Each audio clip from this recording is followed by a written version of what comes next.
heated. Really heated. How you doing? What is it, July, ladies and gents?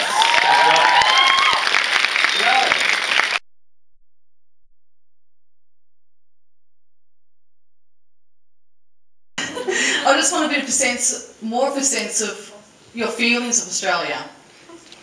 Probably something like God, Devil, Saint, and Saints. Or Vegemite Blues. Or Sun, Fun, and Sharks.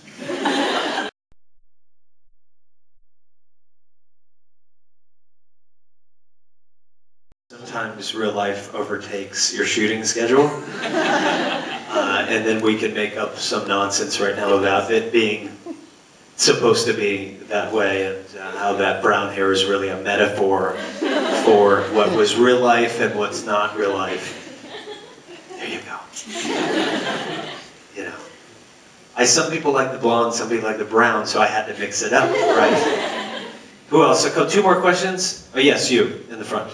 We've seen 3 videos from this album project now. Yes. Was there one for This Is War as well? His question, is there a video for This Is War? I'm going to answer, this is a good time to answer this once and for all, because I think it's going to be coming out. But let me tell you the story with this, is for the first time in 7 years or so, because I was so busy, and because the record label was really concerned about there being a video and it not being late, because Kings and Queens was a few weeks late, and you know, for some people that's cause for like major panic.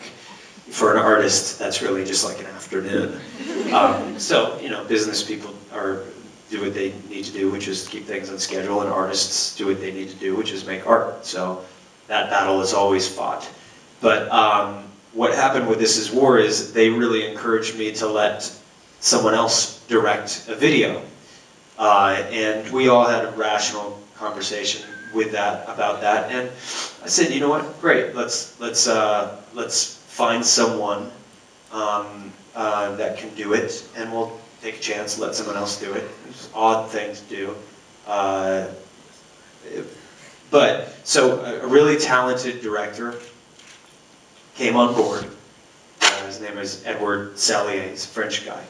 He's a really great director, really talented person. But for some reason, what we ended up with This Is War didn't work. So it needed a lot of help. And, you know, I think a big part of it ended up being, I know how to work for peanuts, you know, and I do all these, by the way, I'd make all of these videos for free. You know, I've never taken a penny from them. I'm editing for months and this and that, and I do it because I love it, you know. But other people don't work for free. They need to put, you know, food on their table, and that's okay. So it needed help. I went and shot a little bit more for it and tried, and I've been trying to make it what it needs to be. And the tough thing is when you have a history of, you know, A Beautiful Eye in the Arctic, and From Yesterday in China, and The Kill, and this one and that one, and Closer to the Edge, and these things that are really special and deep and meaningful to, I hope, a lot of us in this room. You don't want to put one out there that doesn't have that same, you know, magic. So we've been working on it. I think we're going to put something out, but it is not something it's not a Bartholomew Cubbins video, it's something somebody else did with a little bit of contribution from myself. You know, we'll let you guys, maybe people will like it, and there's certainly parts of it that are wonderful. So it may be out soon. Soon. Okay, 2 more. Who really has who's gonna pee their pants if they don't get their question answered? Okay, you in the middle. Okay, well, Kyle actually stole my question before. I was gonna ask about Apologies. chapters, but which chapter is your favorite for each of you? Shout it out one more time. Which chapter is your favorite for each of you? Which chapter is my favorite out of the 3? Yeah, no, for all of you, like all of you. Oh, like, what do you like? I like life. You do? Yeah. Life's good.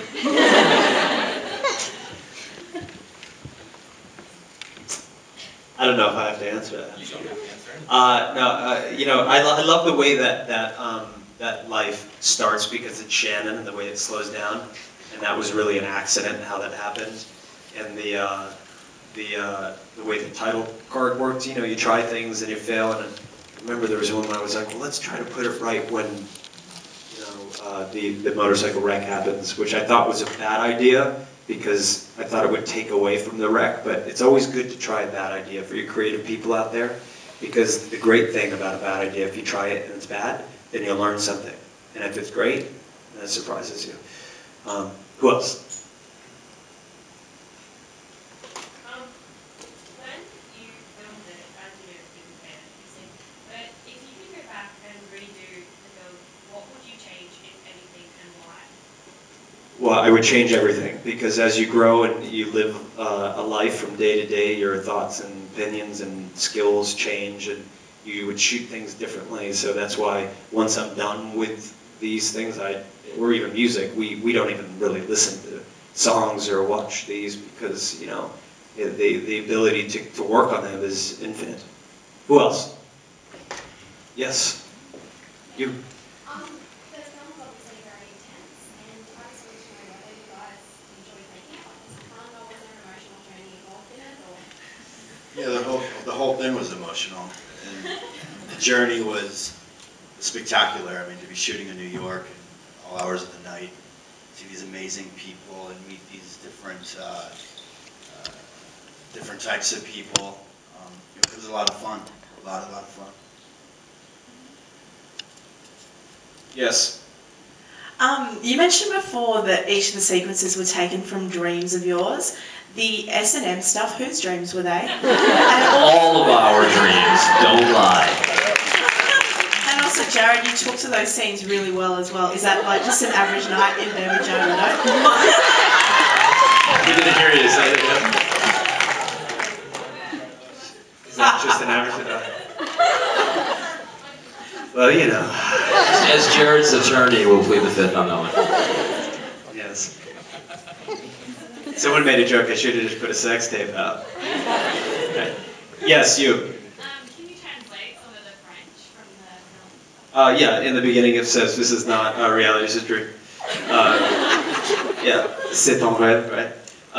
You know, I love French. There's a few different languages in there. But at one point, there's the lyric from Hurricane, which is probably one of my favorite lyrics on the record. There's a fire inside of this heart, and a riot about to explode in flames. And that's repeated in French. There's also some writing, some reading from some writers about sexuality and things like that. Yes, this gentleman with the glasses. Would you ever take 30 Seconds to Mars Broadway, aka Green Day style? Well, it's interesting. I mean, because Broadway automatically gets giggles, which is because it's kind of funny. But you know, someone actually approached us about making This Is War. Is it a Beautiful Fire? This Is War. I can't remember. Into a Broadway, you know, into a musical. You know, which is, you know, I've never been a fan of musicals so much, but if it was done in the right way, maybe there's a way to do something that would be, you know, what would 30 Seconds to Mars do in that kind of space, you know? Maybe there's a creative and interesting way where it's not people running around with tights on dancing, which isn't bad. Depending if they have good legs or not. You. Thank you. Could it be considered that the merging of fantasy and reality can be likened to the journey of 30 Seconds to Mars? Obviously, when you began, it was small code, it's getting bigger, it's getting bigger. Sure. And I think that even in a broader way, the idea of dream living, you know, certainly if you look at our rather humble beginnings, you know, the two kids with a mom and some food stamps crawling out of the muddy banks of the Mississippi, and, you know, Tomo with immigrating from another country to America to start a new life. There's the spirit of dream living that is pretty pervasive in everything 30 Seconds to Mars, and you know, I think that's really clear in the lyrics as well. You know. Yes. I've been told to say this. Do you hurt like Satan? You're first of all, I don't know how old you are, but you need to go home, go to bed, do your homework. And how old are you? 15 years old. Hold on, how did she sneak in here, by the way? We need to call the police immediately. What did she ask? Very, very bad girl. Very, very good. gracious. The mouth, huh? Yeah, who's got a burning desire? We're gonna answer, okay, just, yeah, you, redhead in the back. Oh, Yeah, you with the red hair. Is there two redheads right there? No, there's one. That's you. Your fans are very dedicated to you and they do a lot for you, so would you be interested in allowing them to make a video, maybe collect lots of footage and we all send it in and you can... We've encouraged that in the past and we encourage it in the future. Yeah, we love creativity and productivity and the input from all of you guys. We always look forward to that. Keep on trucking, as we say. Yes, who else? You'd be right behind you, the dude.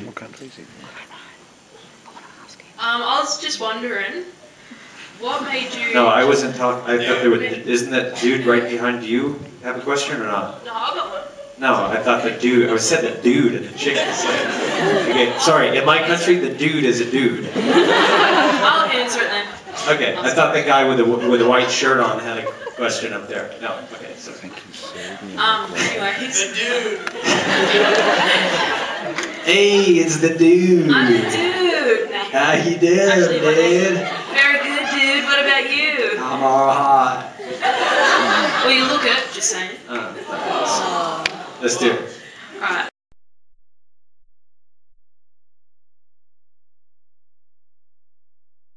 Second layer there for the active participant, and from 20 years ago, when my brother and I were talking about things like the Glyphics and this world that we were creating for ourselves and for other people to be a part of.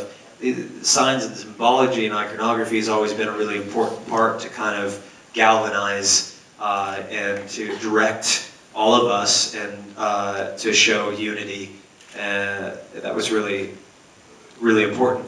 So for when I make these, I love for there to be some subtle and not so subtle surprises for people, and I'm sure you could see at one point there's a flash frame of find the Argus Apocryphex, and you see the triad. That's actually, we all had to carry that out one night, and where were we, Florida? And our crew was appropriately very drunk and very pissed that we kind of asked them at 2 in the morning. Very often I'll be somewhere, I'll say, wait, oh, that's perfect. Let's, and I'll get everybody and we'll get the cameras and call the truck back. And so we get the truck back, the driver's screaming at us, but so we unloaded and we shot the triad and ended up shooting Shannon looking at the triad. I think probably 7 states away. In a completely different location, and they kind of just married them together. A lot of Hurricane was made like that. Some people, I don't know if anyone has this question, but we got asked this twice in the past 2 days about, you guys are making these big budget films, and I kind of explained there's 2 types of videos that are made these days, or short films, whatever you want to call them. These little clips. There's super low budget ones, and then there's ones that look like they're big budget, but they're super low budget ones. That's all that really happens these days. There's not the kind of money that goes around, so it's more about just being creative. And if you really look at it, it's oftentimes just a camera on a tripod. There's not a lot of fancy stuff going on. It just looks like it. You did pretty incredibly well with those pictures. Thank you very much. Thank you. Couple more questions, guys.